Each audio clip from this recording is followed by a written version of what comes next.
Doc, ¿es cierto que puedo tratar el bruxismo con Botox?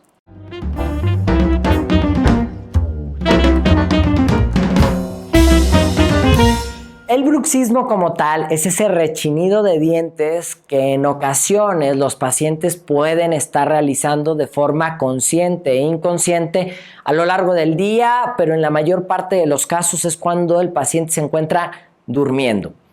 Esto pudiera estar ocasionando problemas en la articulación temporomandibular, problemas musculares que afectan directamente sobre todo los músculos masticadores y al mismo tiempo afectando las piezas dentales. De ahí que hoy en día, gracias a que la toxina botulínica relaja los músculos, podemos aplicar toxina botulínica directamente sobre estos músculos que puede entonces tener como una consecuencia favorable que al debilitar los músculos masticadores haya menor presión sobre las piezas dentales, por lo tanto un menor desgaste y por lo tanto menor dolor, porque también la articulación temporomandibular pudiera verse afectada. Ahora, no es como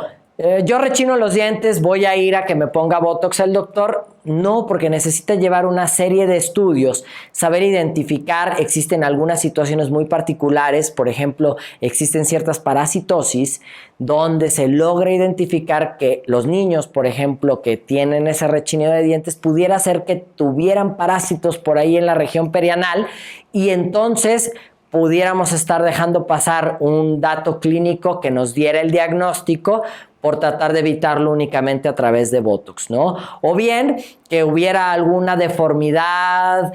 alguna malformación anatómica donde una articulación pudiera estar causando cierta luxación o estuviéramos desgastando la articulación y tratando de compensarlo, el organismo es que genere ese tipo de contracciones.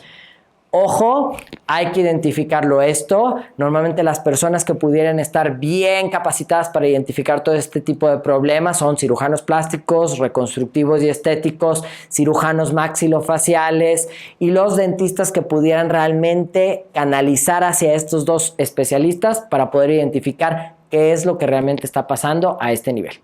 Y bueno, los invitamos a que se suscriban a nuestro canal, síganos por las redes sociales, Facebook, Instagram, Twitter y, ¿por qué no?, activen las notificaciones de YouTube para que puedan seguir recibiendo todas nuestras notificaciones y que puedan estar alerta de todos los nuevos videos. Y bueno, solo recordarles que busquen la belleza interior, porque del exterior me encargo yo.